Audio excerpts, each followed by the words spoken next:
A série de História da Tecnologia vai misturar passado, presente e futuro nesse novo capítulo. Com o oferecimento da Udacity, a gente vai contar a história da inteligência artificial, ou IA, desde as primeiras pesquisas, passando pelas revoluções e chegando nas possibilidades para o futuro. Antes, não se esqueça de se inscrever aqui no canal do Tecmundo se você não é um inscrito, dá um joinha porque tá bem legal e também tocar no sininho para receber notificações a cada novo vídeo que é enviado por aqui. Fez tudo isso? Então vamos lá para a história da inteligência artificial.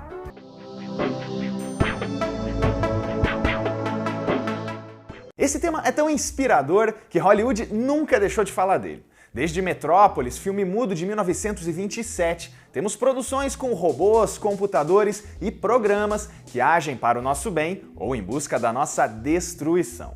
Rapidinho dá para citar também Blade Runner, AI Inteligência Artificial, Ela, aquele sobre uma assistente pessoal com a voz da Scarlett Johansson, as franquias Matrix e Exterminador do Futuro, Eu, Robô, que é baseado na obra essencial de Isaac Asimov, e também 2001 Odisseia no Espaço, com o ameaçador HAL 9000.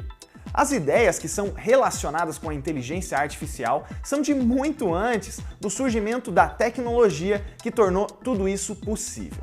O ser humano sempre quis que uma máquina fizesse o trabalho de agir e também pensar que nem ele. E estudos de várias áreas começaram a ir por esse caminho especificamente durante a Segunda Guerra Mundial. Em 1943, Warren McCulloch e Walter Pitts apresentam um artigo que fala pela primeira vez de redes neurais, estruturas de raciocínio artificiais em forma de modelo matemático, que imitam o nosso sistema nervoso. Outro artigo importante dessa época é o trabalho de Claude Shannon em 1950, sobre como programar uma máquina para jogar xadrez utilizando cálculos de posição simples, mais eficientes. Nesse mesmo ano, o lendário Alan Turing desenvolveu uma forma de avaliar se uma máquina consegue se passar por um humano em uma conversa por escrito que é lida por um avaliador. Esse é o teste de Turing, originalmente conhecido como jogo da imitação. Esse é o título do filme que retratou a vida do pesquisador, com Benedict Cumberbatch no papel principal. Em 1951 nasceu o Snark, uma calculadora de operações matemáticas simulando sinapses, que são as ligações entre os neurônios. O responsável foi Marvin Minsky, que era aluno da dupla daquele primeiro artigo sobre redes neurais.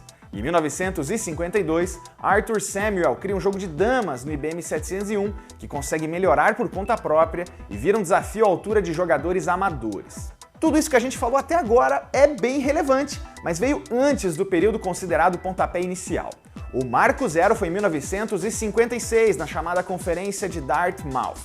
Esse encontro reuniu Nathan Rochester da IBM, o Shannon do artigo do xadrez, o Marvin do Snark, John McCarthy e muito mais gente. Lá o campo de pesquisa foi batizado de inteligência artificial pelo McCarthy e até a máxima do setor foi definida.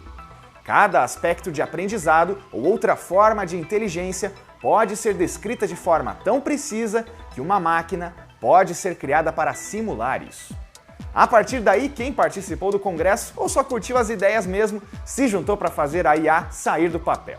As possibilidades eram tão animadoras que órgãos privados e governamentais investiram pesado na área, incluindo aí a ARPA, Agência de Pesquisa de Projetos Avançados dos Estados Unidos, mesmo lugar onde nasceu a internet.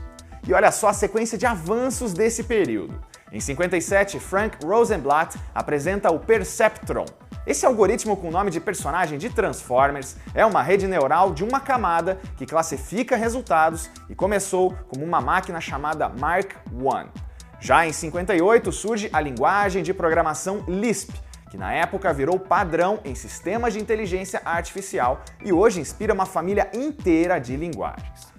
Em 59, vemos pela primeira vez o termo Machine Learning, descrevendo um sistema que dá aos computadores a habilidade de aprender alguma função sem serem programados diretamente para isso. Basicamente, significa alimentar um algoritmo com dados para que a máquina aprenda a executar uma tarefa automaticamente.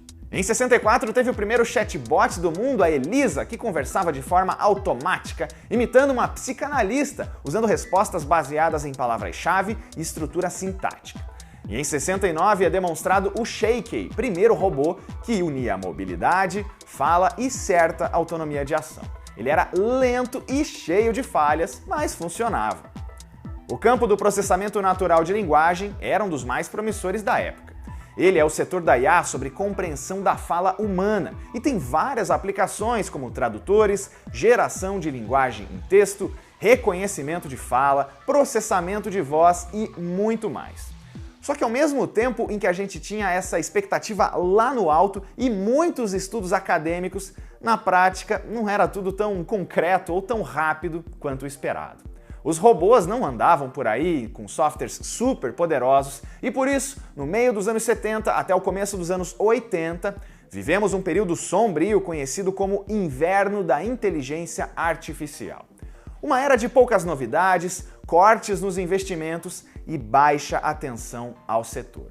A área precisava se reinventar, e um dos campos que tornou isso possível é o de sistemas especialistas, proposto pela primeira vez por Edward Feigenbaum, no começo dos anos 80.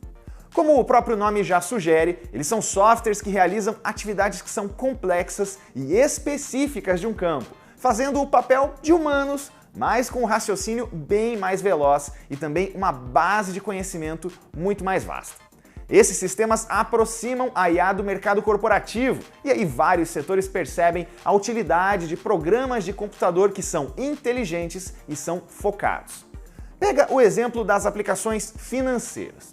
Um sistema especialista ajuda na análise de risco de crédito bancário, no gerenciamento de riscos e até utiliza algoritmos para melhorar o seu desempenho na negociação de ações e gestão de ativos no mercado financeiro. Se você curte esse tema, a Audacity tem, em parceria com a empresa de gestão RoadQuant, um nanodegree em IA aplicada em trading que envolve até a construção de modelos financeiros. Mas vamos voltar para a linha do tempo porque o Japão vai entrar na história com a chamada quinta geração de computadores, que foi uma tentativa desse país de investir na área de tecnologia e modernizar toda a indústria de 1982 até a década de 90, incluindo aí a inteligência artificial. Por um lado, isso colocou o Japão no mapa dos novos avanços de vez e também acelerou alguns setores, como o de microprocessadores e de supercomputadores. Só que o investimento foi descontrolado, sem contar a adoção de uma linguagem de programação que não tinha muita adesão, chamada Prolog, ideias maiores que o poder das CPUs na época.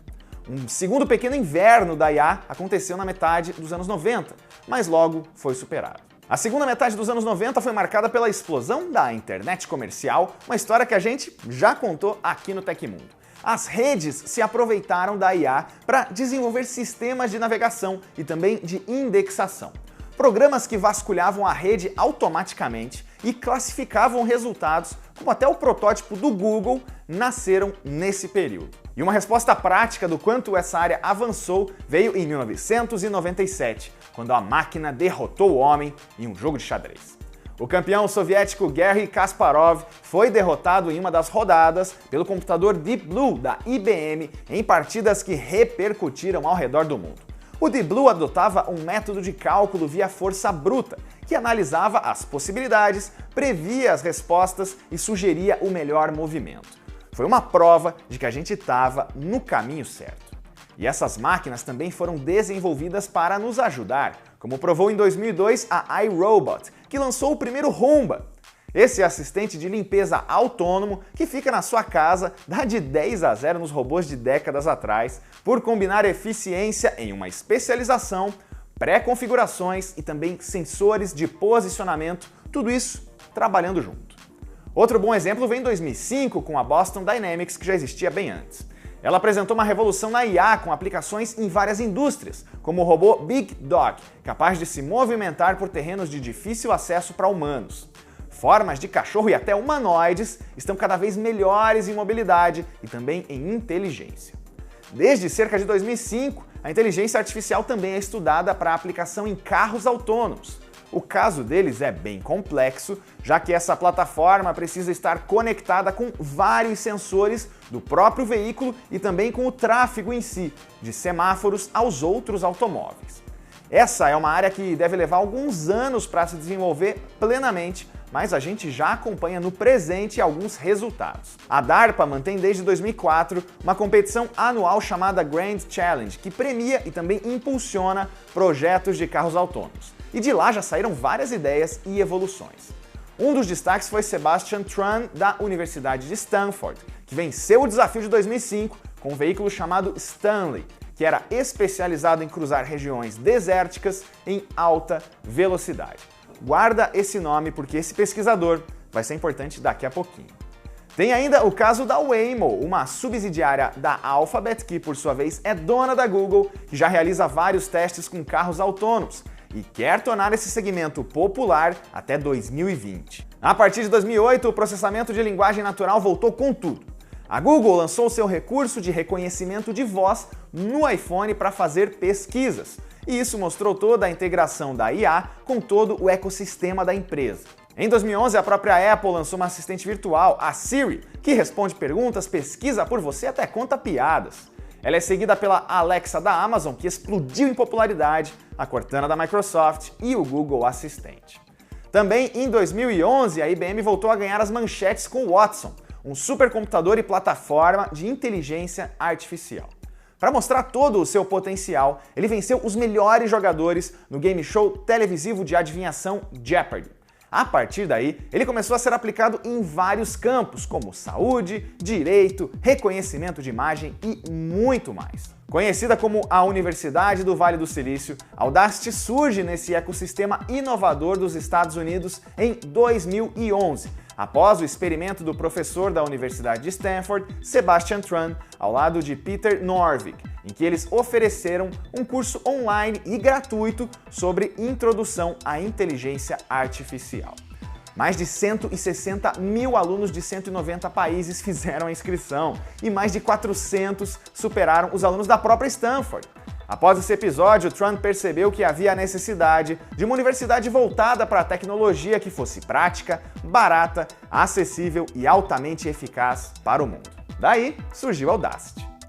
Em 2012, a Google deu mais um passo em seus sistemas de IA. Consolidando tecnologias de desenvolvimento desde 2006 em Deep Learning, ela conseguiu treinar um algoritmo para reconhecer gatinhos em vídeos do YouTube? Bom, esse aprendizado profundo usa redes neurais com uma maior quantidade de camadas do que os pioneiros que discutimos, processando muito mais informações e deixando a máquina mais livre para fazer assimilações e classificar elementos. É assim que ela faz tarefas mais complexas, como reconhecer e catalogar fotos e também vídeos. O Deep Learning pode ser integrado com outro processo, a visão computacional, que é permitir que um sistema lide com obtenção, compreensão e também análise de imagens.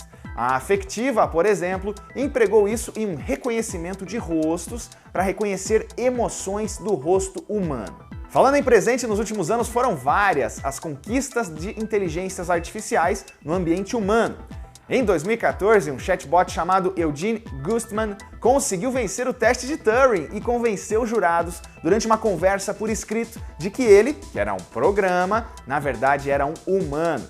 Já em 2016, a AlphaGo, desenvolvida pela DeepMind, virou mestre no jogo de tabuleiro Go e venceu o campeão mundial da categoria em uma série de vitórias que foram muito mais impressionantes que aquelas no xadrez de anos atrás, porque o algoritmo aprendeu todas as regras e estratégias do jogo, observando outras partidas e depois jogando contra si próprio para melhorar. Aliás, a gente normalmente só vê uma IA como uma interface simples e interativa, mas tem muita coisa por trás.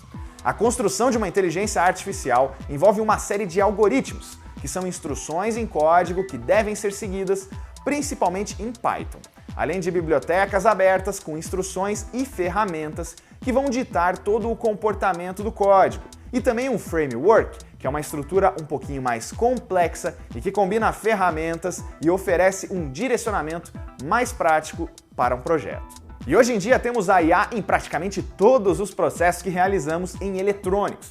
Ela está na organização de playlists ou sugestões do que assistir no seu serviço de streaming. Está nas estratégias do computador nos games. Está também nos processadores mobile, como o Kirin 980 da Huawei, e também nas respostas automáticas sugeridas quando você escreve um e-mail.